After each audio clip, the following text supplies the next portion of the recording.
السلام علیکم ورحمۃ اللہ وبرکاتہ۔ میں ہوں آسیہ، اسلامی آسیہ چینل میں خوش آمدید کہتی ہوں۔ میرے تمام پیاری ویورز کیسے ہیں؟ آئی ہوپ کہ آپ سب اللہ کے فضل و کرم سے خیر و عافیت سے ہوں گے، اور میری دعا ہے کہ اللہ پاک آپ سب کو اپنی حفظ و امان میں رکھے، آمین ثم آمین۔ تو آج کا ہمارا ٹاپک ہے سورۃ البقرہ، آیت نمبر 57 سے 60 تک کا ترجمہ و تفسیر کریں گے انشاءاللہ۔ تو اگر آپ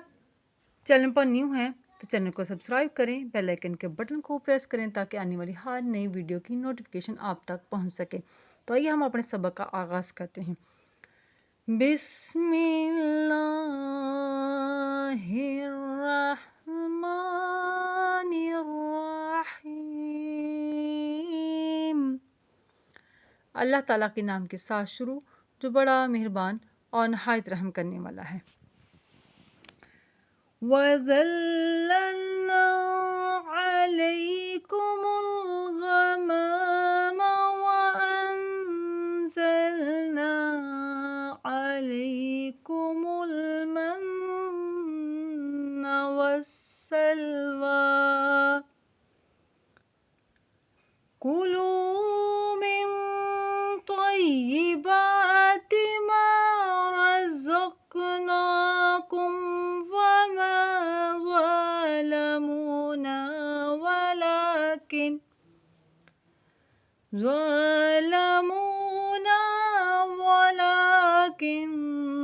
كَانُوا أَنفُسَهُمْ يَظْلِمُونَ۔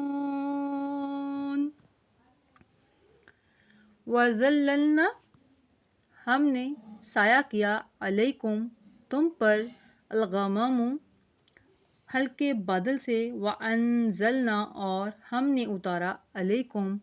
تم پر، المن من والسلوى اور سلوہ، کولو کھاؤ، من الطیبات صاف ستھری چیزوں سے، ما جو رزقناکم ہم نے تمہیں دی، ہم نے تمہیں عطا فرمائی، وما ظلموا اور نہیں کچھ بگاڑ سکتے، ولیکن اور لیکن کانو تھے، انفسا اپنی جانوں پر، یظلمون ظلم کرنے والے۔ وَظَلَّلْنَا عَلَيْكُمُ الْغَمَامَ وَأَنزَلْنَا عَلَيْكُمُ الْمَنَّ وَالسَّلْوَىٰ كُلُوا مِن طَيِّبَاتِ مَا رَزَقْنَاكُمْ وَمَا ظَلَمُونَ وَلَكِن كَانُوا أَنفُسَهُمْ يَظْلِمُونَ۔ اور سایہ کیے رکھا ہم نے تم پر بادل کا، اور اتارا ہم نے تم پر من اور سلوہ، کھاؤ پاکیزہ چیزوں میں سے جو عطا فرمائی ہم نے تم کو، اور نہیں کچھ بگاڑتے تھے وہ ہمارا، بلکہ وہ کرتے تھے اپنی ہی جانوں پر ظلم۔ آیت نمبر 50 کی تفسیر کریں گے انشاءاللہ۔ اے بنی اسرائیل، تم اس نعمت کو یاد کرو جب کہ تم مصر سے جہاد کرنے کے لیے ملک کے شام کی طرف روانہ کیے گئے، اور ایک نافرمانی کی وجہ سے مقام طیہ میں قید کر دیے گئے، جو سخت گرمی اور آب و دانہ سے خالی تھا۔ اگر وہاں تم پر ہمارا فضل نہ پاتے تو تم وہاں ہی بھوکے پیاسے جل بن کر ختم ہو جاتے، لیکن ہم نے وہاں بھی تمہاری دستگیری کی، تمہاری مدد کی، رہنمائی کی کہ تم پر ہلکے بادل کا سایہ کیا، اور لذیذ مزیدار حلوہ اور کباب تمہیں بغیر مشقت، بغیر محنت کے عطا فرمایا۔ تم سے صرف اتنا کہا گیا کہ تم توکل سے کھانا، آج کا رزق کل کے لیے جمع نہ کرنا، جو آپ کو دے دیا گیا ہے وہ صرف آج کے لیے ہے، اسی پہ بھروسہ کر کے کھانا، جس نے تمہیں آج دیا ہے وہ کل بھی دے گا اور دے سکتا ہے۔ مگر تم سے یہ بھی نہ ہو سکا، تم نے وہاں بھی ہم پر توکل نہ کیا، ہم پر بھروسہ نہ کیا، اور جمع کر کے اپنے رزق کو بند کر لیا۔ غور تو کرو کہ اس میں ہمارا کیا بگڑا، تم نے اپنا ہی بگاڑ لیا۔ تو بنی اسرائیل پر من سلوہ کا اترنا۔ جب موسیٰ علیہ السلام ان 70 اسرائیلیوں کو زندہ کرا کے مصر میں لے گئے، جن کو کوہ طور پر لے کے گئے تھے اللہ کی تجلی دکھانے کے لیے، تو ان کے ساتھ یہ واقعات ہوا تھا۔ تو انہی کو 70 اسرائیلیوں کو زندہ کروا کر مصر واپس لے کر گئے، تو سارے اسرائیلیوں کو حکم الہی پہنچایا کہ مصر سے روانہ ہو کر ملک شام کی طرف چلو، کیونکہ وہ ابراہیم علیہ السلام کا مدفن ہے اور وہاں ہی بیت المقدس بھی ہے، جس پر ایک ظالم اور سخت قوم عمالقہ نے قبضہ کر رکھا ہے۔ ان سے جہاد کر کے اس ملک سے ان کو نکالو اور وہاں ہی آباد ہو جاؤ، جیسے کہ تم نے مصر کو فرعونیوں سے پاک کر دیا۔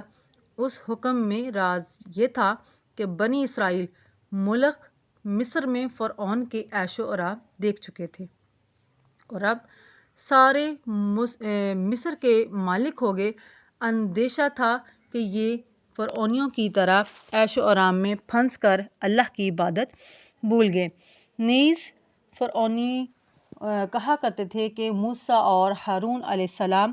صرف یہ چاہتے ہیں کہ مجھ کو مصر سے نکال کر بنی اسرائیل کو یہاں کا مالک بنا دے۔ اگر اسرائیلی وہاں ہی رہتے تو دوسرے لوگ کہتے کہ فرعون کا خیال صحیح تھا، صرف ملک گیری کے خیال سے یہ سب کچھ کیا گیا تھا اور یہ تمام باتیں دنیا حاصل کرنے کے بہانے تھے۔ اس لیے حکم دیا گیا کہ اس جگہ کو چھوڑو اور فی سبیل اللہ جہاد کر کے شام کی مقدس زمین کو دشمنان دین سے خالی کرا لو۔ بنی اسرائیل مصر کی زمین سے بہت راضی تھے، کیونکہ بغیر مشقت لقمہ طرّا کے ہاتھ، یعنی کہ بغیر مشقت میں بغیر محنت کیے لقمہ تر کھانے کے لیے ان کے ہاتھ آ گیا تھا۔ اس لیے ان کو وہاں سے نکلنا بہت مشکل گزرا، شاق گزرا۔ چاروں ناچار روانہ تو ہو گئے، لیکن بات بات کی موسیٰ علیہ السلام سے شکایت کرتے تھے اور زبان درازی کر کے ان کو تنگ کرتے تھے۔ جب مصر اور شام کے درمیان بے آب و دانہ اور سخت گرم میدان میں پہنچے، جس کا نام طیہ ہے، اور انہیں خبر لگی کہ جن عمالقہ قوم سے ہم جنگ کرنے جا رہے ہیں وہ سخت جنگجو اور بہادر ہے، ان کے جسم تقریباً 700 گز کے ہیں، تو جنگ سے ہمت ہار بیٹھے اور موسیٰ علیہ السلام سے عرض کیا کہ آپ اپنے رب کے ساتھ جا کر ان سے جنگ کریں، ہم تو یہیں رہیں گے۔ تو رب نے ان کو یہاں ہی 40 سال کے لیے قید کر دیا۔ یہ میدان طیہ صرف 12 کوس میں تھا، لیکن وہ اس میں ہی حیران و پریشان پھرے اور یہاں سے نکل نہ سکے، اسی لیے اس کو طیہ کہتے ہیں، جس کے معنی ہے حیرانی۔ اب تفسیر روح البیان۔ اب ان کا انتظام یہ کیا گیا کہ دن میں سفید ہلکا بادل ان پر سایہ کر کے انہیں گرمی سے بچاتا تھا، اور اندھیری رات میں ایک نوری ستون اترتا تھا، اللہ اکبر، جس کی روشنی میں اپنا کام کاج کرتے تھے، اور آفتاب نکلنے سے بیشتر نہایت لذیذ حلوہ برس جاتا تھا، یعنی من، جو ہر شخص کو روزانہ ایک سوا یعنی تقریباً 4 سیر ملتا تھا، 4 کلو ملتا تھا، جو کہ ان کو دن بھر کے لیے بخوبی کافی ہوتا،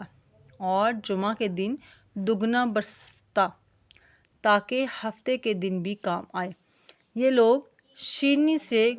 گھبرا گئے اور نمکین چیز کا موسیٰ علیہ السلام سے مطالبہ کیا، چنانچہ روزانہ عصر کے بعد ان کے لیے نفیس کبابوں کا انتظام کیا گیا، یعنی سلوہ، جیسا کہ ہم تفسیر میں عرض کر چکے ہیں۔ لیکن اس میں پابندی یہ تھی کہ روز کے روز کھا لو، کل کے لیے جمع نہ کرو۔ اب بھی جس بزرگ کو دست غیب ہوتا ہے اس میں بھی یہی پابندی ہے، اور جمع کرنے سے بند ہو جاتا ہے، کیونکہ اس میں توکل طعام شرط ہے۔ ان لوگوں سے صبر نہ ہو سکا اور انہوں نے کل کے لیے رکھ چھوڑا، جس کا انجام یہ ہوا کہ کباب سڑنے لگے اور اس کی بو سے لوگوں کو تکلیف ہونے لگی اور اس کا آنا بند ہو گیا۔ خیال رہے کہ اس سے پہلے گوشت کبھی نہ سڑتا تھا۔ حدیث شریف میں ہے کہ اگر بنی اسرائیل نہ ہوتے تو کھانا نہ سڑا کرتا، اور حوا کی خیانت، یعنی حضرت آدم کو گندم کھلا دینا، نہ ہوتی، تو تو کوئی بھی عورت اپنے شوہر سے خیانت نہ کرتی۔ اس زمانے میں اسرائیلیوں کے نہ بال بڑھتے تھے اور نہ ناخن، تاکہ حجامت کی ضرورت نہ پڑے، اور نہ کپڑے میلے ہوتے نہ پھٹتے، تاکہ دوبی یا درزی کی ضرورت نہ پڑے، اور جو بچے پیدا ہوتے تھے ان کے جسم پر قدرتی لباس ہوتا تھا، اللہ اکبر، جو کھال کی طرح جسم کے ساتھ بڑھتا تھا۔ اس دوران میں بنی اسرائیل کے جو اولاد ہوتی وہ بھی قدرتی کپڑے میں لپٹی ہوئی، جو بقدر جسم بڑھتا جاتا تھا۔ بعض روایات میں ہے کہ حضور صلی اللہ علیہ وآلہ وسلم ختنہ شدہ ناف، بریدہ آنکھوں میں سرما، بالوں میں شانہ کیے، حریر میں لپٹے ہوئے پیدا ہوئے۔ اگر یہ روایت درست ہو تو اس کی تائید بنی اسرائیل کے اس واقعے سے ہو جاتی ہے کہ 40 سال کے دوران ان پر اور ان کی اولاد پر قدرتی کپڑا ہوتا تھا۔ قبروں سے اٹھیں گے ننگے، بعد میں قدرتی کپڑا عطا ہوگا، اللہ اکبر۔ وَإِذْ قُلْنَا ادْخُلُوا هَٰذِهِ الْقَرْيَةَ فَكُلُوا مِنْهَا حَيْثُ شِئْتُمْ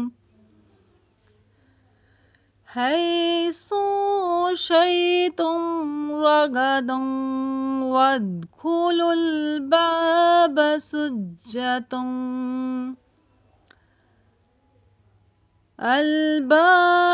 سُجَّدًا وَقُولُوا حِطَّةٌ نَغْفِرْ لَكُمْ خَطَايَاكُمْ وَسَنَزِيدُ الْمُحْسِنِينَ۔ وَإِذْ، اور جب، قُلْنَا، ہم نے فرمایا،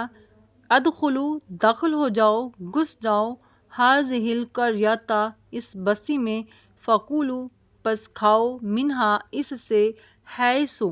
جہاں کہیں، شئتم، چاہو، رغداً، وسیع، وادخلوا، اور داخل ہو، الباب، دروازہ میں، سجداً، سجدہ کرتے ہوئے، وقولوا، اور کہو، حطۃ، تم معافی بخشش دیں گے، نغفر اللہ، ہم معاف کر دیں گے، خطایاکم، تمہاری خطائیں، وسنزید، اور ان قریب زیادہ دیں گے، المحسنین، ہم نیکوکاروں کو۔ وَإِذْ قُلْنَا ادْخُلُوا هَٰذِهِ الْقَرْيَةَ فَكُلُوا مِنْهَا حَيْثُ شِئْتُمْ رَغَدًا وَادْخُلُوا الْبَابَ سُجَّدًا وَقُولُوا حِطَّةٌ نَغْفِرْ لَكُمْ خَطَايَاكُمْ وَسَنَزِيدُ الْمُحْسِنِينَ۔ اور جب ہم نے فرمایا، اس بستی میں جاؤ، پھر اس میں جہاں چاہو بے روک ٹوک کھاؤ، اور دروازہ میں سجدہ کرتے ہوئے داخل ہو، اور کہو کہ ہمارے گناہ معاف ہوں، ہم تمہاری خطائیں بخش دیں گے، اور قریب ہے نیکی والوں کو اور زیادہ عطا کر۔ 58 کی آیت جو ہم نے ابھی تلاوت سماعت فرمائی، اب اس کے خلاصے تفسیر کی طرف چلتے ہیں کہ اے بنی اسرائیل، ہماری اس نعمت کو یاد کرو جب کہ تم مقام طیہ میں قید کر دیے گئے، اور وہاں تم ایک معین غذا کھاتے کھاتے گھبرا گئے، ایک ہی جیسی آپ کو صبح و شام دوپہر کو کھانے کو ملتا تھا، تو ان سب چیزوں کی وجہ سے تم گھبرا گئے، پریشان ہو گئے، اور اس جگہ رہنے سے تم بھی اکتا گئے، بوریت محسوس کی، اور تم نے موسیٰ علیہ السلام سے اپنی مصیبت بیان کی، تو ہم نے تم پر یہ کرم فرمایا کہ تمہارے دشمن قوم عمالقہ جو بیت المقدس یا اریحہ میں آباد تھی، اس کے دلوں میں تمہارا رعب ڈال دیا کہ وہ بہادر قوم تم کو کمزوروں سے ڈر کر بغیر لڑے بڑے شہر خالی کر گئے، بغیر لڑائی کیے، بغیر جھگڑا کیے وہ شہر چھوڑ گئی، اور پھر ہم نے تم سے کہا کہ جاؤ، وہ شہر تمہارے واسطے خالی ہے، تمہارے دشمن جو نعمتیں وہاں چھوڑ گئے ہیں، تم جا کر اپنے استعمال میں لاؤ، اپنی ضروریات پوری کرو، مگر تم پر صرف 2 پابندیاں لگائیں، ایک یہ کہ اس شہر کے دروازے میں سجدہ کرتے ہوئے، جھکے ہوئے، عاجزی کرتے ہوئے داخل ہونا، اور دوسرے یہ کہ اس داخلے کے وقت تمہاری زبان پر کوئی فخریہ کلمہ نہ ہو، بلکہ ہم سے معافی چاہتے ہوئے جاؤ، جس سے ہم گناہ گاروں کی خطائیں معاف فرمائیں گے اور نیک کاروں کے درجے بڑھا دیں گے۔ سبحان اللہ۔ اب ہم 59 آیت کی طرف چلتے ہیں، اس کی تلاوت اور ترجمہ کرتے ہیں، پھر اس کی تفسیر کریں گے انشاءاللہ۔ فَبَدَّلَ الَّذِينَ ظَلَمُوا قَوْلًا غَيْرَ الَّذِي قِيلَ لَهُمْ فَأَنزَلْنَا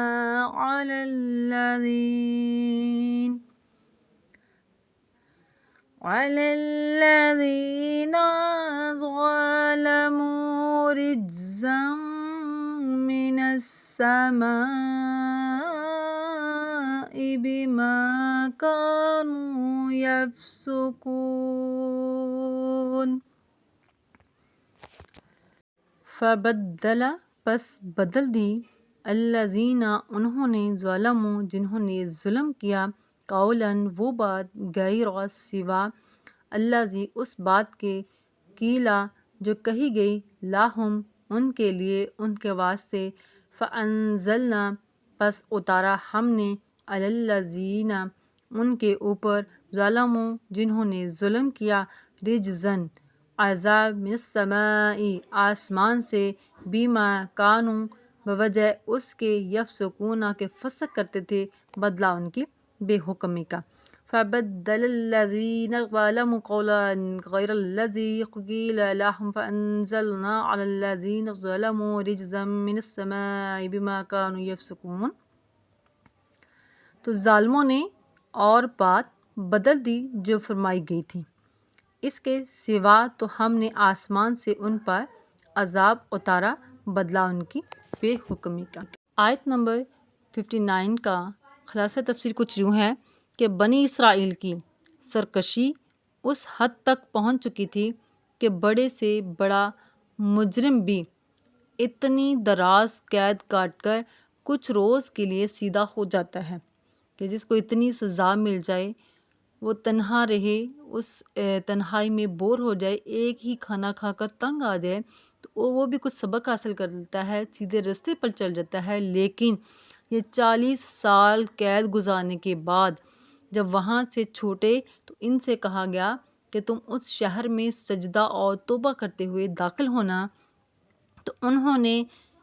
اس فرمان الہی کو بالکل بدل ڈالا، بجائے سجدے کے اپنے سرین پر گھسیٹتے ہوئے گھسے اور بغیر ندامت کے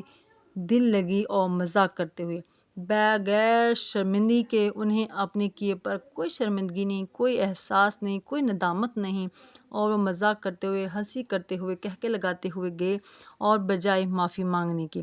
گیہوں اور جو وغیرہ مانگتے ہوئے گئے،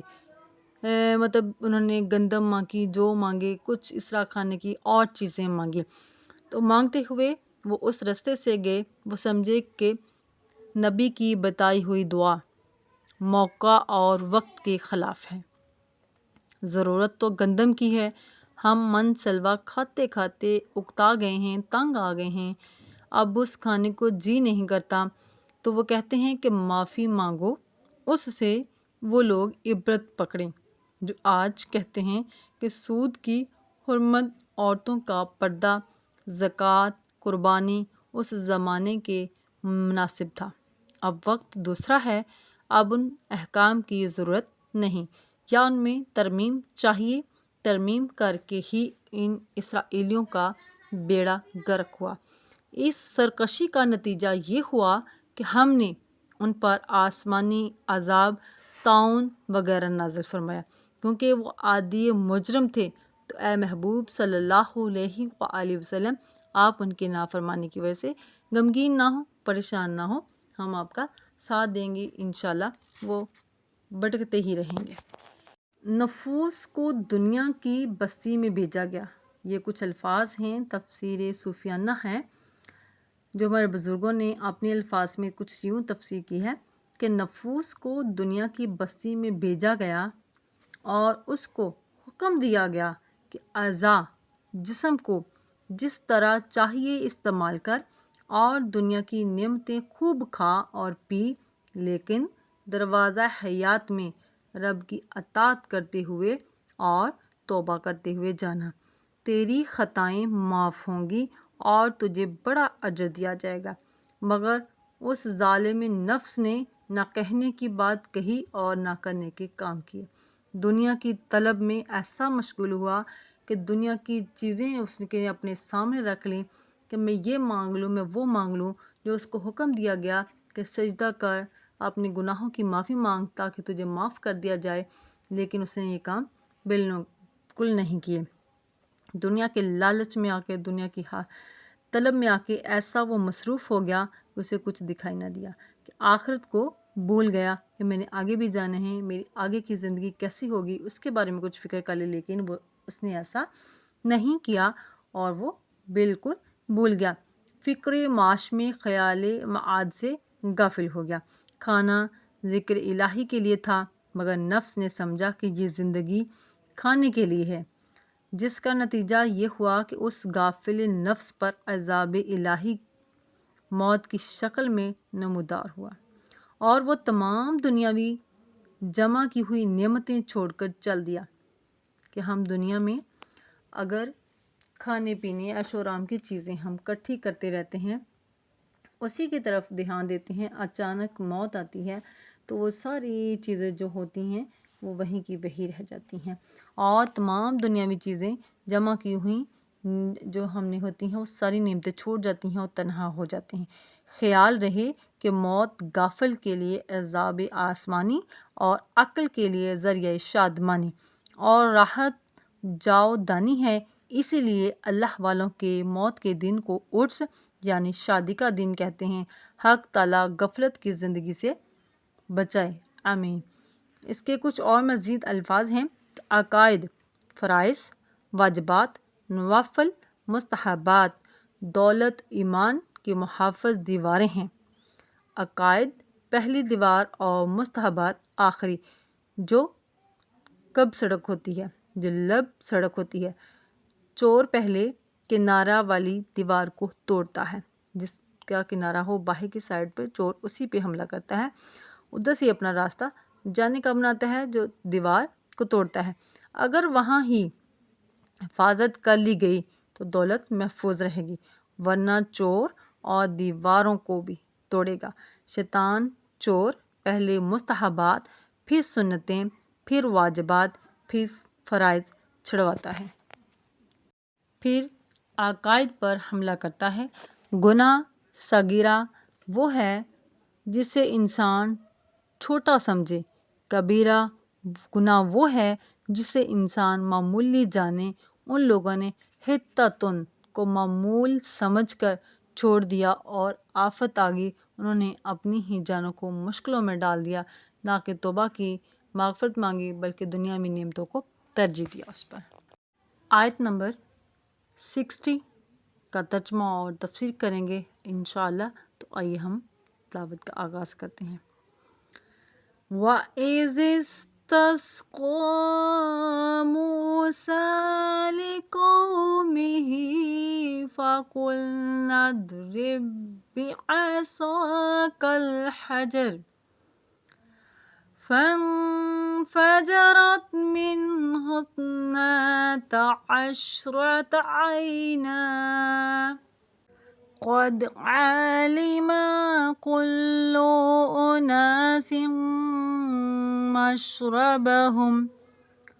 كُلُوا وَاشْرَبُوا مِن رِّزْقِ اللَّهِ وَلَا تَعْثَوْا فِي الْأَرْضِ مُفْسِدِينَ۔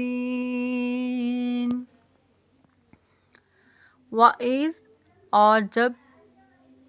اسْتَسْقَىٰ پانی مانگا، موسیٰ نے لِقَوْمِهِ اپنی قوم کے لیے، فَقُلْنَا پس ہم نے کہا، اضْرِبُوا مارو، ضرب لگاؤ، بِعَصَاکَ تم اپنی لاٹھی کو، اپنی عصا کو، الحجر پتھر کو، فَانْفَجَرَتْ پس بہنے لگے، پھوٹ نکلے، منہ اس سے، اثْنَتَا دو، عَشَرَةَ 12، من اثْنَتَا عَشَرَ اس سے 12 چشمے، عَیْنًا چشمے، قد تحقیق بے شک، علم جان لیا، کلو ہر ایک، اناسٍ گھاٹ نے، مشربہم اپنا گھاٹ، کلو کھاؤ وشربو اور پیو من رزق اللہ رزق سے اللہ کے جو اللہ نے رزق دیا ولا اور نہ تاسو پھیلو فی الارضی زمین میں مفسدین فساد کرتے ہوئے وَإِذِ اسْتَسْقَىٰ مُوسَىٰ لِقَوْمِهِ فَقُلْنَا اضْرِب بِّعَصَاكَ الْحَجَرَ فَانفَجَرَتْ مِنْهُ اثْنَتَا عَشْرَةَ عَيْنًا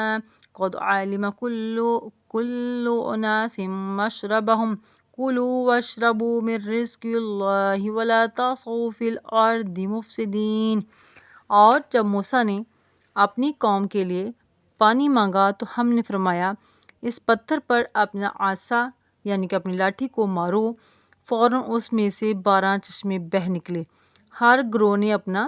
چشمہ پہچان لیا اپنا گھاٹ پہچان لیا کھاؤ اور پیو خدا کا دیا ہوا اور زمین میں فساد اٹھاتے نہ پھرو زمین میں فساد پھیلاتے نہ پھرو اس آیت کا جو ہم نے ابھی ترجمہ کیا ہے آیت نمبر 60 کا تو اس آیت کا پچھلی آیتوں سے چند طرح تعلق ہے ایک یہ کہ اس سے پہلے بنی اسرائیل پر 8 احسانات کا ذکر ہو چکا اب 9ویں احسان کا ذکر ہے جو کہ بہت بڑا اور عجیب قسم کا احسان ہے اس لیے کہ خشک جنگل میں جہاں پانی کی کوئی امید نہ ہو پیاسوں کو پانی مل جانا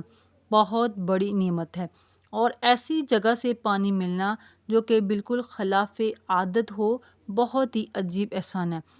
دوسرے یہ کہ اب تک ان نعمتوں کا ذکر ہوا جس کی بنی اسرائیل نے ناشکری کی اب اس نعمت کا ذکر ہے جس کی بظاہر ناشکری تو نہ کی لیکن اس سے ان کی فرقہ بندی اور اختلافات ظاہر ہوئے کیونکہ وہ سب ایک چشمے میں پانی نہ پی سکے تیسرے یہ کہ اب تک کھانا عطا فرمانے کا ذکر ہوا تھا اور کھانا بغیر پانی استعمال نہیں کیا جا سکتا اس لیے اب پانی کا ذکر ہوا ہے جیسے کہ کھانا یعنی من سلوا عجیب طریقے سے ان کو دیا گیا ایسے ہی پانی میں چوتھے یہ کہ اس سے پہلے من سلوا کا ذکر ہوا اور ان کے لیے دنیاوی نعمت تھی جس سے ان کا پیٹ بھرتا تھا اب اس پانی کا ذکر ہوا جو ان کے لیے دنیاوی نعمت بھی تھی اور دینی بھی اس سے پیاس بھی بجھتی تھی اور ایمان بھی ملتا تھا کہ یہ موسیٰ علیہ السلام کا معجزہ تھا جس سے اللہ تعالیٰ کی قدرت اور موسیٰ علیہ السلام کی نبوت ثابت ہوئی پانچویں یہ کہ اس سے پہلے آسمانی نعمتوں کا ذکر ہوا یعنی ابر کا سایہ کرنا اور من سلوا کا برسنا اب زمینی نعمتوں کا ذکر ہو رہا ہے یعنی پتھر سے پانی وغیرہ کا نکلنا اب اس آیت جو ہم نے 60 کی تلاوت کی اور اس کا حوالہ دیا کہ اس کا جو تعلق ہے وہ پچھلی چند آیات سے کس طرح ہے اب ہم اس کی تفسیر کی طرف چلتے ہیں وَإِذ بعض مفسرین فرماتے ہیں کہ یہ واقعہ ایک سفر میں درپیش آیا جب کہ موسیٰ علیہ السلام بنی اسرائیل کو کہیں لے جا رہے تھے اور وہ پیاسے ہو کر ان سے پانی مانگنے لگے مگر تفسیر کبیر نے فرمایا کہ عام مفسرین فرماتے ہیں کہ یہ واقعہ میدان طیہ کے زمانہ قیام میں ہوا کہ اللہ تعالیٰ نے ان کے رہنے کے لیے بادل کا سایہ فرمایا کھانے کے لیے منسلوا اتارا لباس کا وہ انتظام کیا جو ہم پہلے بیان کر چکے ہیں تب موسیٰ علیہ السلام نے عرض کیا کہ مولا پانی کا بھی انتظام فرما استسقیٰ موسیٰ علیہ السلام نے اولاد بنی اسرائیل نے پانی مانگا پھر انہوں نے رب سے جیسے کہ سورہ اعراف میں ہے اِذِ اسْتَسْقَاهُ قَوْمُهُ لہٰذا یہ آیت اس کے خلاف نہیں قوم نبی سے پانی مانگتی تھی نبی اللہ سے کہتے دیتا وہ ہے بانٹتے یہ ہیں یعنی کہ اللہ دیتا ہے اور اللہ کے فضل سے اللہ کے تاقیے سے نبی آگے بانٹ دیتے ہیں ان سے مانگنا شرک نہیں رب کی مرضی کے منشا کے عین مطابق ہے یہ لفظ سقا سے بنا ہے جس کے معنی ہے بارش سے سیرابی لہٰذا استسقا کے معنی ہے بارش مانگی اس صورت میں رب تعالیٰ نے طلب سے زیادہ دیا کہ بادل سے پانی مانگا تھا پتھر سے نکال کر عطا فرمایا سبحان اللہ سقا کے سقایون کے معنی ہے مطلق شرابی، جیسے کہ وسقاہم ربہم شرابا طہورا، لہٰذا جو مانگا تھا وہی ملا، لقوم ہی قوم کے معنی ہم پہلے بیان کر چکے ہیں۔ اس سے معلوم ہوا کہ انہوں نے صرف اپنی قوم کے لیے پانی مانگا تھا، نہ کہ سارے جہان کے لیے، نیز وقت پینے کے لیے مانگا، نہ کہ کھیتی باڑی کے لیے۔ اسی لیے ان پر بارش نہ آئی بلکہ پتھر سے پانی نکلا۔ ہمارے نبی علیہ السلام نے استسقاء کے موقع پر سارے جہان کے لیے پانی مانگا اور فقط پینے کے لیے نہیں بلکہ کھیتی باڑی کے لیے، اس لیے آپ کی دعا پر بارش آئی۔ فَقُلْنَا اضْرِبْ، یا تو بطور الہام رب نے فرمایا یا بطریق وحی، بِعَصَاکَ، معلوم ہوا کہ لاٹھی سے پتھر کو مارنے کا حکم تھا، نہ کہ پتھر سے لاٹھی کو، یعنی زمین پر رکھے ہوئے پتھر پر لاٹھی ماریے۔ موسیٰ علیہ السلام کا عصا جنت کے درخت آس کی لکڑی تھی جو آدم علیہ السلام وہاں سے اپنے ساتھ لائے اور ان سے منتقل ہوتا ہوا حضرت شعیب علیہ السلام تک پہنچا تھا۔ جب موسیٰ علیہ السلام نے ان کی بکریاں چرائیں تو یہ ان کو دیا گیا۔ یہ موسیٰ علیہ السلام کے قد کی طرح 10 ہاتھ تھا، اس میں 2 شاخیں تھیں جو تاریکی میں 2 مشعلوں کی طرح چمکتی تھیں۔ موسیٰ علیہ السلام اس عصا سے بکریوں کے لیے پتے چارتے تھے اور اس پر تکیہ بھی لگاتے تھے، دیگر ضروریات بھی اس سے پوری فرماتے تھے۔ اس میں چند خصوصیات تھیں۔ درہ کلثم کو اسی عصا سے خشک کیا گیا، یہاں پتھر سے اس کے ذریعے پانی نکالا گیا۔ یہ عصا سانپ بن کر موسیٰ علیہ السلام کی حفاظت کرتا تھا اور پھر پکڑ لینے پر لاٹھی ہو جاتا۔ اندھیری رات میں مشعل کا کام دیتا تھا جو پھر خوبی یہ موسیٰ علیہ السلام کے ہی ہاتھ میں یہ کام کرتا تھا۔ نہ تو اس سے پہلے کسی نبی کے دست مبارک یہ معجزات اس سے ظاہر ہوئے اور نہ آپ کے زمانے میں کسی دوسرے کے ہاتھ میں۔ اسی لیے کہتے ہیں کہ کمالات عصا کے لیے ید بیضا چاہیے۔ غالباً اس کو عصا اس واسطے کہتے ہیں، یہ عصو یعنی عصا سے بنا ہے جس کا معنی ہے نافرمانی۔ اس ہی لفظ سے عصیان اور معصیت بنا، چونکہ یہ فرعون وغیرہ نافرمانوں کی اصلاح کے لیے عطا ہوا تھا، اس لیے اس کو عصا کہا گیا۔ پھر ہر لاٹھی کو عصا کہنے لگے۔ الحجارہ، اس میں اختلاف ہے کہ پتھر سے کوئی خاص پتھر مراد ہے یا عام، یعنی اس میں الف لام میم جنسی ہے یا عہدی۔ بعض علماء فرماتے ہیں کہ یہ وہی پتھر ہے جو موسیٰ علیہ السلام کے کپڑے لے کر بھاگا، جس کا ذکر سورۃ احزاب میں ہے۔ حضرت جبریل علیہ السلام نے عرض کیا تھا کہ آپ اس کو کسی تھیلے میں سنبھال کر رکھیں، اس سے معجزات صادر ہوں گے۔ بعض نے فرمایا کہ یہ طور کا پتھر تھا، بعض فرماتے ہیں کہ یہ پتھر بھی عصا کی طرح جنتی تھا جس کو آدم علیہ السلام اپنی ہمراہ لائی تھی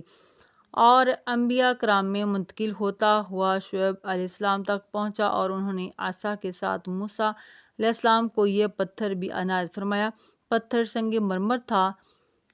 2 گز مربع یعنی 1 گز لمبا اور 1 گز چوڑا تھا۔ بعض نے فرمایا کہ اس سے عام پتھر مراد ہے، یعنی جس پتھر پر آپ عصا مارتے اس سے ہی پانی جاری ہو جاتا تھا۔ یہ حسن بصرہ اور وہب ابن منبہ کا قول ہے اور یہی زیادہ صحیح معلوم ہوتا ہے۔ تفسیر عزیزی اور روح البیان، کیونکہ اس صورت میں اعلیٰ معجزہ ظاہر ہوگا۔ اگر کوئی خاص پتھر ہو تو کہا جا سکتا ہے کہ یہ اس پتھر کی تاثیر تھی۔ فن فجرت منہ، یہاں ایک عبارت پوشیدہ ہے، یعنی موسیٰ علیہ السلام نے عصا مارا پس پتھر سے 12 چشمے بہہ نکلے، اور تفسیر عزیزی نے فرمایا کہ آپ نے پتھر پر 12 چوٹیں ماریں اور ہر چوٹ سے چشمہ جاری ہوا۔ ہر جگہ عورت کا سبطان ظاہر ہوا تھا، جس سے پہلے عرق سا آتا اور پھر قطرہ قطرہ ٹپکتا، پھر پانی بہنے لگتا۔ ان فجرہ فجر سے بنا ہے جس کے معنی ہیں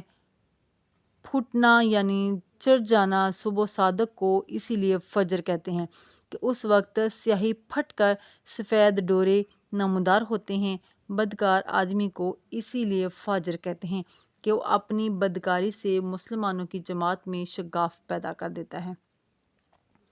تو آیت کا مطلب ہوا کہ موسیٰ علیہ السلام کے عصا مارنے سے پتھر میں شگاف پیدا ہوا اور اس سے پانی بہنے لگا۔ پانی بہنے کو بھی انفجار اسی لیے کہتے ہیں کہ وہ پانی کسی جگہ شگاف کر کے نکلتا ہے۔ یا تو قدرتی طور پر پتھر میں پانی پیدا ہو جاتا تھا، یا وہ پتھر زمین سے اس طرح پانی کھینچ لیتا تھا جیسے کہ مقناطیس لوہے کو،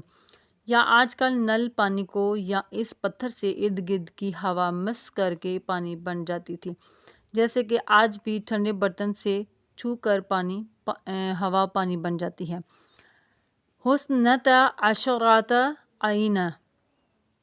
چونکہ میدان طیہ میں بنی اسرائیل کے 12 قبیلے تھے، اگر ان سب کے لیے ایک ہی گھاٹ ہوتا تو وہ آپس میں لڑتے جھگڑتے، اسی لیے اللہ تعالیٰ نے 12 چشمے جاری فرمائے تاکہ ان میں جھگڑا پیدا نہ ہو۔ اس پتھر کی ہر سطح سے 3 چشمے پھوٹتے تھے۔ موسیٰ علیہ السلام نے ہر گروہ کو حکم دیا تھا کہ علیحدہ علیحدہ 12 گہرے گڑھے کھود لیں۔ پتھر سے پانی آ کر ان گڑھوں میں جمع ہو جاتا اور ہر گروہ اپنے کام میں لا تقد علم کل اناس مشربہم، ان میں سے ہر گروہ نے اپنا گھاٹ پہچان لیا تھا اور کوئی دوسرے کے گھاٹ سے پانی نہ لیتا تھا۔ اور اس میں سے اشارتاً فرما دیا گیا کہ جب موسیٰ علیہ السلام کی زندگی پاک ہی میں ان میں آپس میں اتنا اختلاف تھا کہ ایک گھاٹ سے پانی بھی نہ پی سکتے تھے، تو ان کے وفات کے بعد ان میں اتفاق و محبت کی کیا امید ہو سکتی ہے۔ یہ لوگ وہاں 6 لاکھ تھے اور 12 میل میدان میں قیام کیے ہوئے تھے، علیحدہ علیحدہ 12 محلے سے قائم تھے۔ ہر محلہ میں ایک نہر پہنچتی تھی اور ان کے کھودے ہوئے گڑھے میں گرتی تھی۔ کولوا واشربوا من رزق اللہ، یا تو اللہ تعالیٰ نے موسیٰ علیہ السلام کے ذریعے ان سے کہلوایا یا خود موسیٰ علیہ السلام نے فرمایا کہ لہٰذا اس جگہ یا تو کلنا پوشیدہ ہے یا قولا، یعنی ہم نے یا موسیٰ نے فرمایا کہ اے اسرائیلیو، تم کھاؤ پیو اللہ کا وہ رزق جو کہ تم کو بلا محنت و مشقت عطا ہوا، بغیر کھیتی باڑی کے منصلوہ مل رہا ہے اور بغیر کنواں وغیرہ کھودے ہوئے پانی، لیکن یہ نعمتیں کھا کر ولا تعثوا فی الارض مفسدین، زمین میں فساد برپا کرتے نہ پھرو بلکہ اس کا شکر بجا لاؤ۔ لفظ تعصوا عصایٌ سے بنا ہے جس کے معنی ہیں خوب فساد پھیلانا۔ لتعصوا میں فساد برپا کرنے سے منع فرما دیا گیا۔ آگے مفسرین فرما کر بتلایا جا رہا ہے کہ فساد ان کے دلوں میں جم چکا ہے۔ تو خلاصہ مضمون آگے ہم مزید بیان کرتے ہیں کہ اے بنی اسرائیل، رب کی یہ نعمتیں بھی یاد کرو جبکہ میدان طیہ میں تمہارے سائے اور خوراک و لباس کا انتظام ہو چکا تھا، تو موسیٰ نے تمہارے لیے رب سے پانی مانگا۔ ہم نے جیسے کہ وہاں تم کو غذا ایک عجیب و غریب طریقے سے عطا فرمائی، ایسے ہی پانی بھی ہم نے موسیٰ علیہ السلام کو حکم دیا کہ آپ اپنا عصا پتھر پر ماریں، اور انہیں ایسا ہی کیا، تب پتھر سے 12 چشمے جاری ہو گئے۔ تمہاری 12 قبیلوں میں ہر قبیلے نے اپنا گھاٹ خوب پہچان لیا اور ہر طرح آرام سے پانی حاصل کیا۔ ہم نے فرمایا کہ ہم ان نعمتوں کا شکر صرف یہ چاہتے ہیں کہ تم آئندہ زمین پہ فساد و انگیزی سے بچو۔ رب کی نعمتیں خوب سیر ہو کر کھاتے پیتے رہو۔ پتھر سے پانی نکالنے کا واقعہ کئی دفعہ اور کئی جگہ پیش آیا، ایک تو یہاں مقام طیہ میں اور دوسرے جبکہ یہ لوگ ایلیم میں پہنچے، وہاں بھی ان کو 12 چشمے پانی کے اور 70 درخت کھجور کے عطا ہوئے۔ تیسری بار جبکہ یہ لوگ مقام قادس میں پہنچے، یا تو ہر جگہ اسی پتھر سے پانی نکل آیا یا علیحدہ علیحدہ پتھروں سے۔ خیال رہے کہ یہاں نہ تو یہ فرمایا گیا کہ بنی اسرائیل نے رب سے پانی مانگا اور نہ یہ فرمایا کہ موسیٰ علیہ السلام نے اپنے لیے پانی مانگا، تاکہ 3 باتوں کی طرف اشارہ ہو۔ ایک یہ کہ اے اسرائیلیو، تم نے ہمیشہ موسیٰ کو دکھ دیا مگر انہوں نے ہمیشہ تمہیں آرام دیے، تم بے وفا ہو اور وہ وفادار۔ دوسرے یہ کہ اگر براہ راست تم ہم سے پانی مانگتے تو ہم نہ دیتے کہ تم مستحق عذاب تھے۔ موسیٰ علیہ السلام کی وساطت، ان کے رحم و کرم سے ہم نے تمہیں پانی دیا، اچھوں کے صدقے بروں پر رحمت ہو جاتی ہے۔ تیسرے یہ کہ وہاں موسیٰ علیہ السلام نے اپنے لیے پانی نہ مانگا، قوم کے لیے مانگا۔ قوت و قدسیہ والے کھانے پینے کے چند حاجت مند نہ ہوتے۔ ہمارے حضور روزہ وصال میں بہت روز تک کچھ نہ کھاتے پیتے تھے۔ عیسیٰ علیہ السلام تقریباً 2000 سال سے بغیر کھائے پیے سوئے رہے۔ اللہ اکبر۔ سلطان العارفین یزید بسطامی نے 3 سال تک پانی نہ پیا۔ اللہ اکبر۔ اسی طرح موسیٰ علیہ السلام بغیر کھائے پیے عرصہ گزار سکتے تھے۔ تمہاری خاطر پانی مانگا، نہ شکریہ ادا کرو اور نبی آخر الزماں پر ایمان لے آؤ۔ انسانی روح اور اس کی صفات مثل جو ہے موسیٰ علیہ السلام اور بنی اسرائیل کے ہیں کہ وہ اپنے رب سے حکمت و معرفت کا پانی مانگ رہے ہیں۔ روح کے پاس لا الہ الا اللہ کا عصا ہے جس میں نفی اور اثبات کی 2 چمکتی ہوئی شاخیں ہیں۔ اس کو روح بارگاہ الہی سے لے کر آئی ہے۔ یہ کچھ الفاظ ہیں، یہ تفسیر سفیانہ ہیں جو میں ابھی آپ کی خدمت میں پیش کر رہی ہوں۔ روح کو حکم ہے کہ یہ عصا اس قلب پر مارے جو کہ مثل پتھر کے یا اس سے بھی زیادہ سخت ہے۔ اس چوٹ سے بفضل تعالیٰ 12 چشمے جاری ہوتے ہیں، کیونکہ لا الہ الا اللہ کے 12 حروف ہیں اور صفات انسانی کے بھی 12 گروہ، 5 ظاہری حواس قوت، بصرہ، سمع، شامہ، لمسہ اور ذائقہ، اور 5 باطنی حصے مشترک،